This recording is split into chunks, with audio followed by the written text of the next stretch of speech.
Hello दोस्तों, आप सभी का स्वागत है इसके टेक्निकल क्लासेस में। तो चलिए दोस्तों, आप लोगों के बीच उपस्थित है एक नए टॉपिक में, नए वीडियो में। साथ ही साथ ये वीडियो यानी कि आप लोगों के लिए यानी कि बहुत महत्वपूर्ण है एग्जाम के रिव्यू से अगर देखा जाए तो, क्योंकि यानी कि प्रीवियस पेपर में यानी कि पिछले साल ओनली फॉर पिछले साल की मैं बात कर रहा हूँ, जिस यानी कि पैटर्न पे कुछ क्वेश्चन आया था, इस बार जो है उसके अपेक्षा यानी कि उस प्रकार का क्वेश्चन यानी कि ज्यादा पूछा जाता है। और वो क्वेश्चन इस प्रकार का है जो आप लोग यानी कि जानते भी है, लेकिन वहां जाने के बाद आप लोग कंफ्यूज हो जाइएगा अगर नहीं देखे रहिएगा उस प्रकार का क्वेश्चन। तो एकदम इजी क्वेश्चन है, लेकिन आप लोग कंफ्यूज हो जाइएगा। मैं वादा करता हूं आप लोग कंफ्यूज हो जाइएगा। तो चलिए उस यानी कि फैक्ट को समझते हैं, वो फैक्ट क्या है, उसको समझने के बाद आप लोग ये गलती कभी नहीं कर सकते हैं। वीडियो को इन तक जरूर देखिएगा, ठीक है।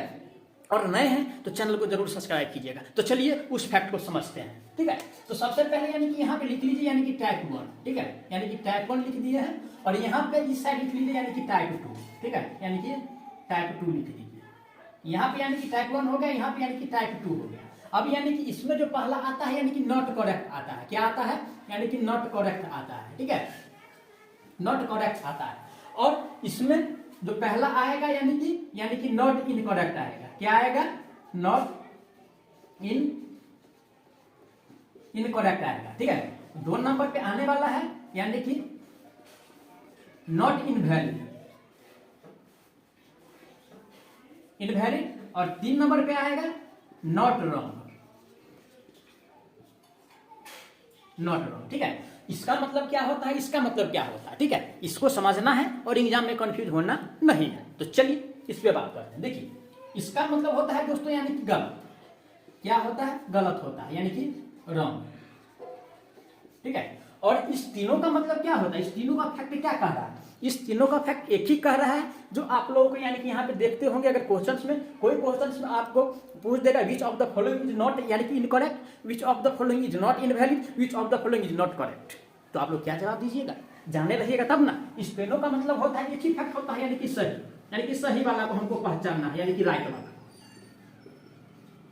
ठीक है, सही वाला को हमको पहचानना है।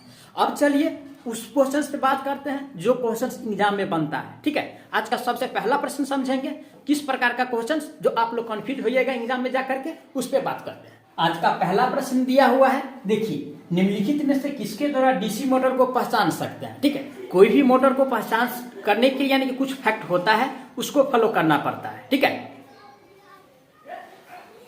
चलिए आज का पहला प्रश्न इस प्रकार दिया है, निम्नलिखित में से किसके द्वारा डीसी मोटर को पहचान सकते हैं। देखिए दोस्तों, किसी को पहचानने के लिए यानी कि कुछ ना कुछ होना आवश्यक होता है, ठीक है। जैसे कोई आदमी की भी पहचान करेंगे तो यानी कि उसका नाम होना आवश्यक है, ठीक है। जैसे कोई यानी कि प्रधानमंत्री है तो प्रधानमंत्री का नाम जानते हैं तब ना समझते हैं कि वो नरेंद्र मोदी प्रधानमंत्री है।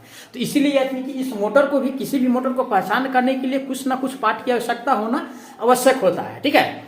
तो इसलिए देखिए ऑप्शन ए में यानी कि ए में जो दिया है, क्या दिया है? फ्रेम। तो फ्रेम तो यानी कि हर मोटर में होता है, ठीक है। ये शाफ्ट भी होता है, तो उसके द्वारा तो यानी कि संभवतः नहीं पहचान सकते हैं। उसके लिए कुछ यूनिक पार्ट होता है जो ओनली फॉर वही मोटर में होगा, जिसका यानी कि क्वेश्चंस में पूछा जाएगा, ठीक है। अब चलिए देखिए, पहला में कह रहे हैं यानी कि फ्रेम, तो फ्रेम के द्वारा तो नहीं, कोई दिक्कत ही नहीं पहचान सकते हैं। और शाफ्ट के द्वारा भी नहीं पहचान सकते हैं, तो इसको भी काट दीजिए। और सी में कह रहा है यानी कि 3 नंबर में सही कह रहा है यानी कि एस्टेटर, तो एस्टेटर के द्वारा भी नहीं पहचान सकते हैं। और डी में दिया यानी कि कार्बन ब्रश, तो कार्बन ब्रश से क्या मतलब है? सारा मोटर में कार्बन ब्रश होता है, जब तक कार्बन ब्रश नहीं होगा तब तक तो संभवतः कुछ होने वाला ही नहीं है, ठीक है।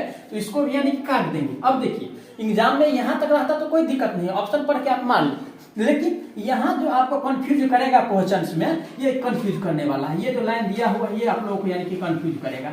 वो यानी कि यहाँ पे देखिए क्या है, यानी कि नॉट यानी कि करेक्ट का, तो इसका मतलब क्या समझाया है? नॉट करेक्ट का मतलब यानी कि गलत वाला हमको पहचानना था, ठीक है। और इसमें तो यानी कि सारा गलत है, एक वो सही नहीं है, ठीक है। तो देखिए ओनली यानी कि ऑप्शन ए में करें यानी कि ओनली 4, तो ओनली 4 कैसे होगा भैया? यानी इसमें तो सारा गलत है, तो एक को कैसे मारेंगे, ठीक है। तो उसको ठीक नहीं करना, बी चलते हैं। बी में कह रहे हैं कि ओनली 2, तो ओनली 2 को भी नहीं ठीक कर सकते हैं, क्योंकि यानी कि ये भी तो गलत है, 3 भी गलत है, 4 भी गलत है, तो यानी कि सारा गलत है। और चलिए सी में यानी कि ओनली 3, तो ओनली 3 वाला को भी खाली गलत नहीं कर सकते, इसमें से सारा गलत है। तो देखिए डी में कह रहा है यानी कि ऑल ऑफ दीज, ठीक है, यानी कि इसका जो है यानी कि आंसर हो जाएगा ये सारा, ठीक है, यानी कि ये सारा गलत है। तो राइट आंसर की बात किया जाए इस क्वेश्चन का, तो यानी कि डी हो जाएगा, ठीक है, डी हो जाएगा।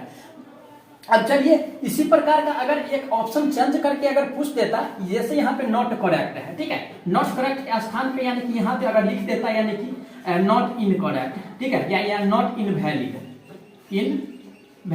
ठीक है, तो इसका मतलब क्या यानी कि सही वाला हमको यानी कि पहचानना रहता, ठीक है। और ऑप्शन यानी कि ए में आपको यानी कि दे देता यहाँ पे, यानी कि एक में लिख देता यानी कि साफ लिख देता, ठीक है, आप लोग साफ लिख देता, बी में लिख देता यानी कि फ्रेम, ठीक है, फ्रेम यानी कि 2 में लिख देता, और 3 में लिख देता यानी कि कम्यूटेटर, ठीक है, कम्यूटेटर, और 4 में लिख देता यानी कि रोटर, ठीक है, ये लिख देता, और हमको यानी कि पहचानने के लिए कहता, तो उस टाइम यानी कि क्या टिक करते, और ऑप्शन में दे देता, ऑप्शन ए में देता यानी कि ओनली 3, बी में दे देता यानी कि ओनली, ठीक है, ओनली 2, और सी में दे देता यानी कि ओनली यानी कि 1, और डी में दे देता यानी कि ऑल ऑफ द एबव, ठीक है, या ऑल ऑफ यानी कि दी। तो इस टाइम यानी कि क्या मानते, यानी कि यहाँ पे समझिए नॉट इनवैलिड का मतलब क्या, यानी कि सही वाला हमको चुनना है, क्या सही वाला, और इनमें से सही वाला क्या है, कम्यूटेटर मोटर को अगर पहचानेंगे तो कम्यूटेटर के द्वारा। तो ऑप्शन किस में दिया है, ऑप्शन नंबर 3 में दिया है, तो राइट आंसर सी हो जाता। तो ऑप्शन नंबर यानी कि ओनली 3 किस में दिया है, ओनली 3 ए में दिया है, तो राइट आंसर यानी कि ए हो जाता, ठीक है। मैं आशा करता हूँ लोग अच्छा से समझे होंगे। अगर कोई प्रकार का डाउट है तो आप लोग कमेंट जरूर करें। तो चलिए मिलते हैं नेक्स्ट वीडियो में नेक्स्ट टॉपिक।